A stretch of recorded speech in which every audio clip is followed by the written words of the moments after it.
Your biggest clients will always leave eventually. I got a message just yesterday from someone in our coaching group. One of his biggest clients, we're talking $200,000 spent since 2022, just called him to give the heads up. The marketing manager, who's been his champion for 3 years, is putting in his resignation. The company got acquired by a global firm, new marketing director comes in, and everything's now going to tenders. That's a $65,000 annual revenue hole, gone, just like that. So if you've been in this business for more than a few years, you know exactly how this feels. And today we're going to break down why this happens, what it actually reveals about your business, and the 3 moves that keeps clients even when your champion leaves. I'm Den from the Video Business Accelerator. I'm a business optimization mentor for video production companies scaling beyond $250,000 a year in revenue and hitting predictable $500,000 to $1 million plus years consistently. And I've watched this exact scenario play out literally dozens of times. And here's what's interesting. It's actually never really about the new person not liking your work. It's about 3 structural vulnerabilities and how most video businesses operate. Vulnerabilities that become obvious the second your main contact leaves. And the worst part is you probably don't even know these vulnerabilities exist until it's too late. So in today's session, you're going to learn why client champions leaving is actually a business infrastructure problem, the 3 relationship layers most video business companies completely ignore, and the exact system to client-proof your revenue. Let's get into it. So here's why this keeps happening. I call it the Champion Dependency Problem. Here's the somewhat sobering reality. Most video businesses build one single relationship thread into a company. You know, you've got your guy, your contact, the person who gets you, who trusts you, who keeps bringing you back. And you think that's a strong relationship, and it probably is, but it's not a relationship with the company.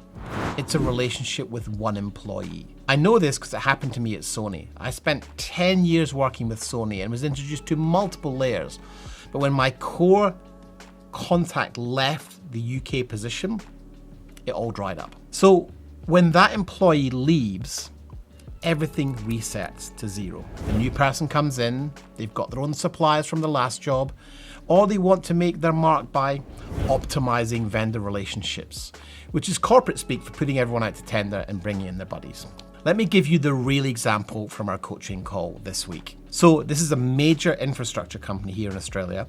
Our member had been working with their comms team for years. Great relationship, consistent work, everyone was really happy. But then the company goes through a merger. New marketing director comes in, first order of business, wants everything on tenders. The contact who brought him in is now looking for a new job. And he's been honest enough to say, look, I'm giving you the heads up. This new guy is quite difficult. He wants competitive quotes on everything. I've tried to advocate for you, but I can't guarantee anything. Does this sound familiar to you? So let's talk about the 3 relationship layers. Layer 1 is the champion. That's what you have likely already. This is your day-to-day contact, the person emailing you briefs, approving edits, managing the project. Most video businesses stop here. And look, this relationship does matter. You need this person to be on your side. But if this is your only relationship layer, you're only one resignation letter away from starting over. Layer 2, the decision maker. This is what you actually need. This is the person your champion directly reports to, the actual budget holder, the person who approved bringing you in the first place, even if they're not in the day-to-day weeds. Here's what most video businesses don't understand. When your champion leaves and the new person comes in, they're going to have a conversation with the decision maker. And if that decision maker doesn't have a relationship with you or know you exist, doesn't understand your value beyond we've used them for years, then you're toast. Because the new person will say, I think we should look at other options. Let's look to freshen things up. And the decision maker will probably say to his boss, sure, makes sense to get competitive quotes and see what else is out there. Because remember, no matter how good your relationship is, that contact will always protect their own position first. It's human nature, for the most part. But if you've built a relationship with the decision maker and they've seen the ROI you deliver, if they understand the systems you bring, if they trust you at a strategic level, that conversation goes differently.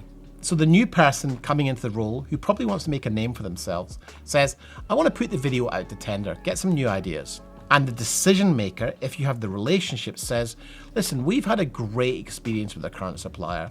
Give them first right of refusal. If they can't deliver what you need, then we'll look elsewhere. And that's the difference between keeping the client and losing them. Layer 3, the ecosystem. This is what elite operators build. This is where you're not just working with one department. You've got marketing, internal comms, recruitment, safety and training. Multiple champions, multiple decision makers, multiple budget lines. When one person leaves, you've still got 3 other departments you're working with.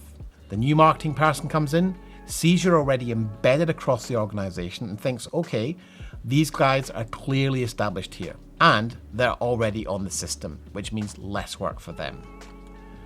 We had an elite member share this exact strategy working. He does industrial and frontline business videos, safety, training, recruitment, corporate comms.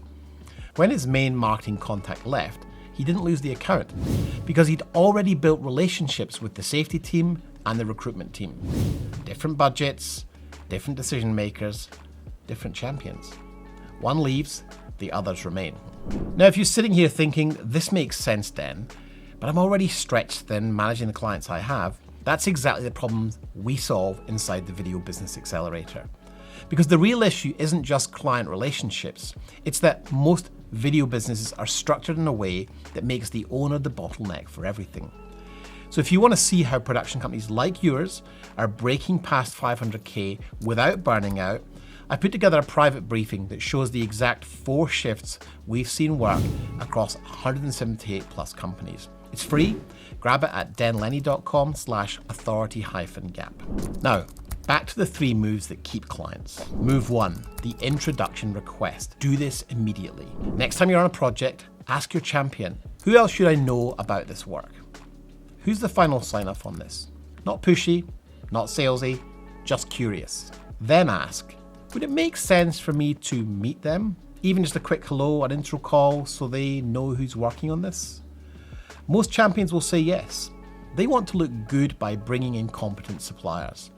And decision makers like knowing who's doing the work. You'll get on that 15-minute call, ask good questions about their goals, demonstrate strategic thinking beyond just we'll make it look cinematic, and now you'll exist in that decision maker's mind as a real person, someone they have a relationship with. So when your champion leaves, you're not starting from zero. Move 2, the quarterly value report. Do this every 90 days. So every quarter, send a brief report to both your champion and their manager, showing what you've delivered. Not just a list of videos, but a summary of outcomes if you can.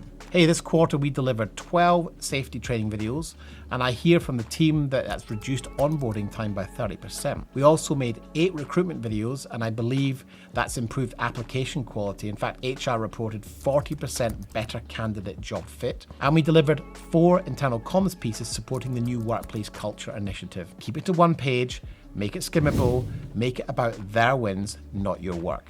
This keeps you visible to the decision maker, even when you're not actively working on a project. And it builds a paper trail of value the new person can't ignore. Move 3, the ecosystem expansion. Do this, be proactive. Don't wait for them to think of video for other departments. Bring ideas to them. Hey, I know we've been focused on marketing videos, but I've worked with several companies in your industry on safety and training content. Would it be worth me putting together a quick proposal for your safety team? Or, I notice you've got a big recruitment drive coming up based on that LinkedIn post. We've helped other companies in logistics with employer branding videos that cut hiring time in half. Want me to reach out to your talent team? Now, you're not being pushy, you're actually being helpful. And you're connecting the dots they haven't connected or haven't had time to connect. And now you've got multiple entry points into the organization. This is very smart. So here's why your best clients leave. It's not because your work isn't good enough. It's because you've built your business on single thread relationships, in a multi-layered organization. So here are 3 moves that can keep your clients from here on in. Build relationships beyond your champion. Know who the decision maker is and make sure they know you personally. Document and communicate value quarterly. Make your ROI visible. And expand across departments. Multiple champions, multiple budgets. Do this, and when your champion leaves, you don't start over because you've got relationships, you've got documented value, and you've got multiple advocates. So here's a question to think about. How many of your clients could you lose tomorrow if your main contact resigned?